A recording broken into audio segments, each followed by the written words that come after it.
So ayan guys, ang hirap talagang maging nanay. Ay, hati ang aking katawan ngayon kasi yung aking bunsong babae pumapasok sa trabaho ng pabalik-balik ang lagnat. So kailan lang niya tinawag sa akin, actually na isang araw pa, kaso wala talaga akong time na puntahan. So sabi ko sa kanya, bumili siya ng gamot sa sa pang UTI dahil sabi niya nung nagsimula daw siyang lagnatin, dumilaw daw yung ihi niya. Sabi ko, bumili siya ng gamot. Bumili nga, iba naman ang nabili, hindi naman yung pinabibili ko na talagang mabisa. So ngayon pupuntahan ko, dadalan ko na mismo ng gamot. Ang sistema, yung isa naman si Tutoy din, nagsuka naman din na naman. Although hindi naman siya grabe, iniwanan ko doon. May tao naman. Ando naman sila halos lahat pang sa ngayon. Kaya eto, pupunta ako. Bumaba na ako doon sa kabilang highway. Ako sana mag-aabang ng bus. Kaso sarado pa yung mga pharmacy. At kainan pa ngayon, putor pa nila. Since meron naman akong stock sa bahay, yun na muna, at marami-rami pa, ilang piraso lang naman na nagamit, yun ang kinuha ko, binalikan ko, yun ang kinuha ko, at yun ang dadaling ko sa kanya. Then bibili na lang uli ako ng bago. So ngayon lalakad ako papunta dito sa kabilang highway para mas mabilis, dahil dito palaging may bus. Unlike doon sa isa, doon sa amin, malapit sa amin, medyo matagal-tagal yung hihintayin kong bus. Dito ako sa medyo malapit-lapit. Ang hirap ng solo parent, hindi mo alam kung saan mo dadali ng katawan mo. Pagod na sa trabaho, pagod ng isip mo, pagod na lahat, pagod ang katawan. Ewan ko ba ang panahon ngayon, lagi namang kahit saan ka mapunta, puro na lang, pabago-bago kasi ang panahon. Mabuti na lang si Tutoy, kahit na lang ganoon, hindi na katulad ng dati guys na lingguhan talagang nagkakasakit. Maganda yung naipainom ko sa kanya na herbal na ginagawa ko, kaya hindi ko maitigil. So ang problema, hindi ko matrace kung ano ang dahilan at kung saan ang gagaling na tumamlay yung pagkain niya. Hindi ko maitigil yung herbal na yon dahil napakalaki na nga itutulong sa kanya, dahil pag sinumpong siya, within a day nagiging okay na siya. Unlike pag hindi siya uminom noon, inaabot ng 1 linggo, 2 linggo, kaya ang hirap. Yun nga, nagre-request pa yung aking bunsong babae na kung maaari nga daw, dalan ko siya ng or lutuan ko siya ng ulam na may sabaw. Nagre-request siya ng sinigang na baka. Ang kaso, wala akong available at saka ang tagal pang lutuin yun. Palagi daw kasing sa kabisihan ba, palagi ang nakakain niya puro dry foods, kaya wala na halos sabaw-sabaw ang katawan.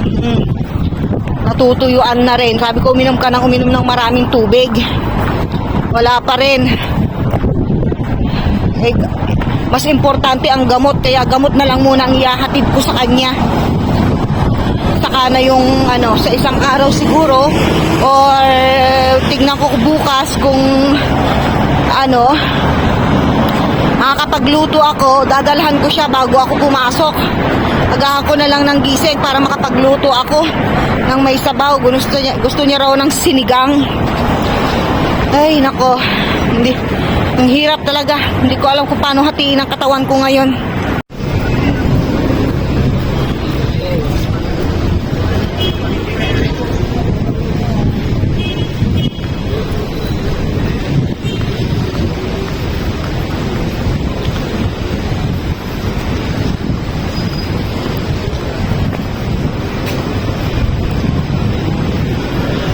Hindi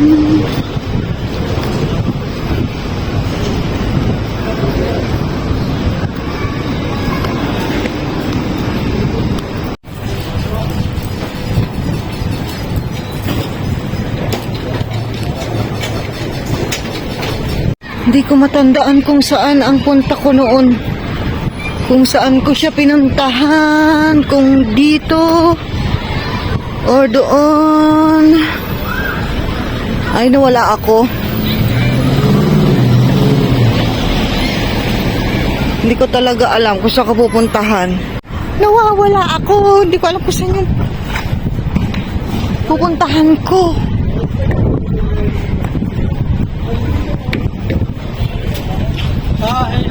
Naligaw na ako.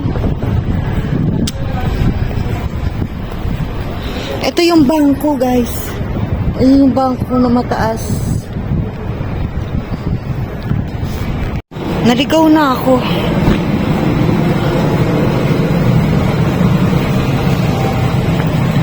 Hindi ko alam kung saan. Ay, dito yata. Ito na. Ito na yata. Diyos ko, nakakahiya naman. Samba rito ako pupesto. Nahiya. Ayoko magpakita eh. Nahiya ako.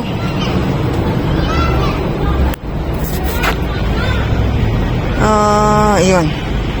Busy sila, guys. Ayan na, ayan na, ayan na. Ayan na, parating na, parating na. Ang dami nyo palang tao, oh. Puno. Ayoko.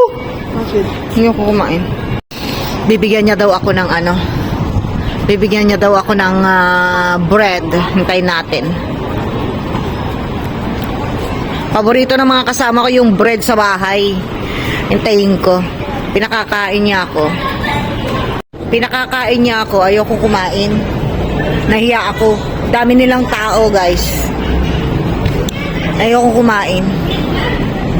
So, yun nga, sabi niya, bigyan na lang niya ako ng bread, iuwi ko. Paborito namin sa bahay yung bread. Lalo na yung mga kasama ko doon. Ilang piraso, sabi ko, bahala ka kung ilang piraso ibibigay mo. Nahanap niya yung kanyang kapatid. Sabi ko, hindi ko sinama dahil nagsusuka. Masama rin ang pakiramdam. So, mamaya, naligaw talaga ako. Pangalawang beses ko palang nagpunta rito. Maluwang kasi ito eh. Alam nyo, sa tagal-tagal ko na rito, hindi talaga ako naikot-ikot dito sa lugar na to. Kasi ako yung taong trabaho bahay lang, trabaho bahay. Tapos, wala naman tayong mga, mga kakilala or kaibigan na sinasamahan-samahan. Wala tayong ganun. Kasi pagka, dito kasi, hindi naman lahat kadalasan kasi, pagka ikaw ay nasama sa barkada, asahan mo talaga. Gastos yan. So, hindi naman po pwedeng libre ka palagi. So, iwas tayo sa ganun dahil alam nyo na, late lang naman ang sahod natin. Breadwinner pa tayo. So, kailangan talaga magtipid that time. Mahirap. Walang mangyayari kapag sumunod ka sa lifestyle ng iba. Hindi natin pwedeng ipilit yung hindi natin kaya. Siyempre, nandito tayo para magtrabaho, para makaipon. Hindi para kumita at igagastos lang sa mga kung walang kabuluhang bagay, no? Kaya ako wala talaga akong maituturing na sasabihin nyo yung kaibigan na mapupuntahan dito or ano, wala talaga, guys. Sa tinagal-tagal ko na rito, wala akong matitration na sasabihin mong kaibigan na mapupuntahan mo. Trabaho, bahay, yan. Hanggang sa maipanganak ko si Tutoy, yan, trabaho, bahay, ospital, yan na ang naging buhay ko rito. Hindi ako umaalis actually nang hindi ko kasama yung isa. Nagkakataon lang katulad nito, napakabihira. Kataon lang na hindi rin maganda pakiramdam, tapos itong isa hindi rin maganda pakiramdam, so kailangan ko talagang lumakad mag-isa. At yung isa naman, si Tutoy naman, at least may nagbabantay naman kahit paano. So, aalis din yun, hihintayin lang ako. Ang hirap, ang hirap. Pero kinakaya para sa mga anak. Kailangan. Ang tagal. Na busy siguro. Hindi na nakalabas. Kasi cashier yun eh. Nagkakaha. So baka mayroon pang inaasikaso. May mga nagbabayad or ano. Dami, puno sila. Although may marami pang bakante kasi maluwang yung kanilang pwesto, no. Maganda naman, marami. Halos kalahati rin sa mga upuan nila okupado, sa dami ng upuan, okupado lahat. Tatatlo lang naman silang babae na nag-aasikaso dito, the rest puro lalaki na. So, hintayin natin. Yan. Tapos, since nandito na rin ako, kasi ano to ang looban nito, kaya rin ako nagpursige pumunta rito guys, kasi bibili ako ng karne. Dahil yun ang hiling niya. Sa Sabado, day off ko, kasi pagluluto ko siyang sinigang na buto-buto para makahigop-higop naman ng sabaw. Yun, hindi ko talaga to kabisado, kaya bahala na. Doon ako nagtatagal sa pasikot-sikot, hindi ko talaga alam kung saan ang pupuntahan ko, tutumbukin ko. Kasi likuran na ito, unlike dun sa may unahan doon na kabisado ko na yung pupuntahan ko. Ito, hindi talaga kabisado rito. Ayan na. Hello! Yan. Okay na, hindi ka na nilalagnan. Balik-balik. Hapon. Sa gabi. Inumin mo yan para 3 beses sa isang araw, umaga, tanghali, gabi. Gawin mo ng 1 linggo. Nabawasan na nito tayo ng ilang piraso yan. Ininom niyo to? Oo. Ano naman side effect yan? Pinahihirapan din minsan hindi yan. Pinapainom ko. Bili na lang ako bago kasi sarado man yung pharmacy kanina. Dito ka kami dumaan. Saan ako nadaan dyan?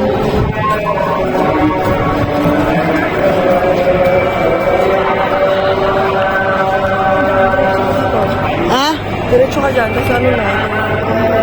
Pagpasok mo dyan, malalaman mo na yung beef shop. Beef shop? Ngot pa ako hindi ko nga kabisado nanggaling pa ako dun sa kung saan dun Malayo nyo dito ko. Tapos pwede ka na magtanong.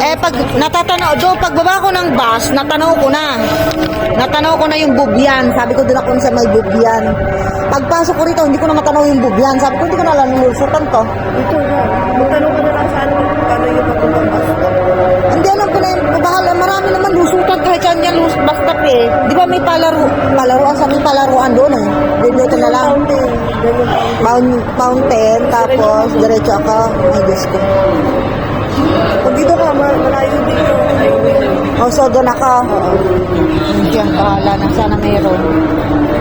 Sige na. Wala dyan ang ano. Ha? Nagpato. Dami na pala kayong tao Ayun. Kahapon ba sila? Puno naman Sige na. Nalaglag na. Bye-bye.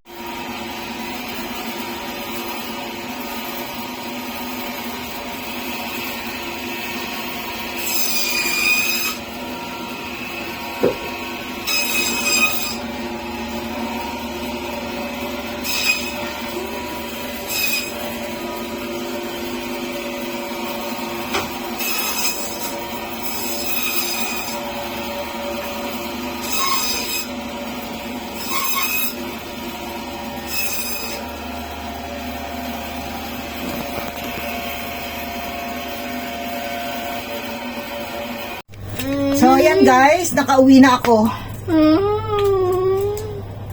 Okay. So, pinakakain ko to. Pagkatapos nito, ayusin ko yung pinamili kong ribs ng baka. Medyo mahal din. Pumatak din ng 380 pesos yung kilo, no? Pero in fairness, malaman siya. Nakatsyempo ako ng maganda talagang klase. So, nakakapagod. Yan, pagdating ko, umalis naman yung nagbantay sa kanya. Sabi ko, kumain na siya para makatulog kami ng maaga dahil kagabi talagang wala akong tulog guys. Siguro naidlip lang ako ng mga 1 oras dahil panggabi tayo kahapon. Tapos ngayon pang umaga. ang pasok ko kahapon is alas 5 hanggang alauna, then naghintay pa tayo ng ating service. So nakauwi na ako ng bahay ng alas 2 na. Kasi pagdating ng bahay, hindi ka naman agad makatulog, no? Eto, tulog na sila. So hindi naman ako agad makatulog. Medyo nagtambay pa sa kusina. Tapos nahiga ako siguro mga alas 3. Na-idlip lang ako ng nag-alarm ako. Usually kasi talaga pagka morning ako, gumigising ako ng alas 6 dahil or 5:30 dahil kailangan kong i-prepare yung pagkain niya na babaunin niya pag hinatid ko siya dun sa nag-aalaga. So naidlip lang siguro ako ng mga 1 hour, nagising na ako ng 5, hindi na ako nakatulog. So nagluto na ako ng pagkain niya, prepare ko na lahat para ready na, no, bago ko i-prepare yung sarili ko sa pagpasok. And then ipe-prepare ko pa siya, no, padididein ko pa, gigisingin ko, padididein ko, then bibihisan ko. Tapos yun na, pagbaba ko, bago ako bumaba ng alas 8, hinahatid ko na, or 8:30, hinahatid ko na siya doon. So ang tulog ko lang talaga is 1 hour, ganon. So yan, then pasok ng sundo ng driver is 8:30, and then hanggang alas 5 dumarating din ako dito ng mga 5:30, ganyan, no. Kaya hirap talaga, tiyaga-tiyaga lang. Yan. At least nabigay ko na yung gamot ng anak ko para guminha-ginhawa naman siya. Napuri naman tayo. Nagustuhan niya yung aking hairdo. Yan. Ay, nakakapag. Ang daming tao dun, guys. Hindi ko gusto ko sanang kuhanan yung mga dinadaanan ko doon. Actually, talo nga yung restaurant na pinagtatrabahoan niya eh. Kasi, compared dun sa pinuntahan ko, papunta dun sa bilihan ng, ang ingay ng aming, ingay talaga ng aming, pag nandito ako, ingay ng aming ibon. Ewan ko, ano na naman ang, ng 3 ibon na ito. Yung papasok, papunta dun sa bilihan ng karne, ang daming restaurant doon, ang daming mga Arabic restaurant, punong-puno. So, hindi ako makakuha kasi, alam mo na, mahirap na kasi meron yung karamihan, ayaw talagang kinukuhanan ng gano'n. No? So, hindi ako kumuha. Pero ang daming tao, guys. Sobrang dami ng tao. So, hindi ako nagtagal. Yun lang, kung ano lang yun talaga yung sadya kong bilihin doon, yun lang ang binili ko para makauwi na ako at nang maasikaso ko rin ito, no? And then, yun nga, nagtataka ako kasi ang dami niyang bukol. Ang dami niyang bukol. Pang 2 days na, alam nyo. Nung una dito lang. Dito lang. Ngayon dito na naman. Tapos meron siya dito sa kamay. Dito sa kamay, namamaga siya na mapula. Tapos meron dito maliit. So hindi ko alam kung nakagat ng ipis o matigas siya eh. Ngayon dito sa noo niya, hindi ko alam kung saan na So ang hinala ko naman is ipis. Nakagat siguro ng oo. Yan ang laki, ang pula-pula, guys. Opo. Ang pula niya. So, pinapahiran ko ng cream na binibigay ni Manang. Sige na anak, opo. Na paano ba iyan? Tinatanong ko naman, hindi naman niya alam. So, nag-send kasi ng last time, ng siya, yung nag-aalaga sa kanya, nag-send ng picture niya na naglalaro siya. So, spider dun sa nagyayabang ba. Baka ako natumba, ayun, naumpog siguro yung noo niya. Yan, dalawa na ngayon, kaliwat kanan. Ay, nako. Sabi ko kumain at ako talagang antok na antok. So, mainit pa. Hipan mo anak. Aayusin ko lang yung yung pinamili kong baka na hinugasan ko tapos ilalagay ko sa freezer para then plano ko sana lutuin bukas din ihahatid ko dun sa anak ko nga kaso may pasok din ako. Ayoko namang gahulin ako ng dahil aasikasuhin ko pa rin kailangang ihatid ko rin doon ng maayos na, syempre nakapaligo na ganyan babaunin niya, ganon, ire-ready ko pa. So, baka gahulin ako. So, Sabado na lang, since wala naman akong pasok ng Sabado. Ay, nako. Ang hirap talaga, guys. Sobrang hirap ng maging nanay. Ang hirap ng nanay. Actually, yung yung ichichismis ko na, yung anak ko kasi na yon, magto 2 years pa lang, naka 2 years na siya dito. Tama ba? Or naka 1 taon pa lang mahigit pala. 1 taon pa lang niya mahigit dito. Kinuha siya ng nung kaibigan ng kapatid ko. Kasi ako ako nga kasi magkaiba kami ng lifestyle na magkapatid. Ako is gusto ko yung lang, hindi ako mahilig sa barkada. Hindi ako mahilig sa mga galaan. So, eto binili ko sa kanya kahapon para dala-dala niya doon paglaruan niya. So, hindi ako mahilig talaga sa galaan. Ako yung hindi mahilig sa mga sosyalan. Yung kapatid ko na yon, napakahilig sa ganon. So, napakarami niyang mga kaibigan. Marami siyang mga kaibigan talaga, na nakakasama. In fairness, magaganda, mababait naman yung mga kaibigan niya at malaki naman din na naitutulong sa kanya. Yun nga, natulungan siya, nadalhin yung anak ko rito. Ayun. Yung anak ko naman, nung nasa Pilipinas, hindi naman yan nakatambay. Nagtatrabaho naman siya sa isang real estate. Syempre, dahil minimum wage lang ang sahod, alam mo naman, nagre-renta pa ng kanyang boarding house, plus pagkain niya, plus pamasahe niya. So, talagang halos sakto lang sa kanya. So, yung mga ibang gusto niyang bilihin, hindi rin niya nabibili. Kaya yan, nung nasa Pilipinas, pag nagte-text sa akin niya ng ma or mama, naku, kinakabahan na ako. Alam ko na yun. Kinakabahan na ako. Sigurado na yun. May gustong bilihin, tapos hati kami. Ganon. Ang problema ko pa sa kanya, nung nasa Pilipinas yan, napakabait sa magnanakaw niyan. Grabing bait niyan. Imagine nyo, umuwi ako 1 month lang. Pagbalik ko rito, yung bagong cellphone na binili ko sa kanya, pinanakaw na. Yung before, way back before pa, ganun din. Pina-check up niya yung aking tatay, sinamahan sa ospital, naiwanan ng cellphone, nakuha ng iba. Or di kaya naman nalaglag. Napakabait sa magnanakaw. Sabi ko nga, bakit pinahirapan mo pa? Pag ikaw halimbawa nasakay sa naiwan, meron pa yung time na naiwan sa bus. Natulog siguro or nakuha. Sabi ko, bakit ka ako naghihirap pa ng ganyan? Dapat pagpupunta ka sa isang lugar, sabihin mo na, sino bang magnanakaw dyan? Bibigay ko na, huwag niya ng paghirapan. Yung ganun ba? Napakabait sa magnanakaw ng bata na yun.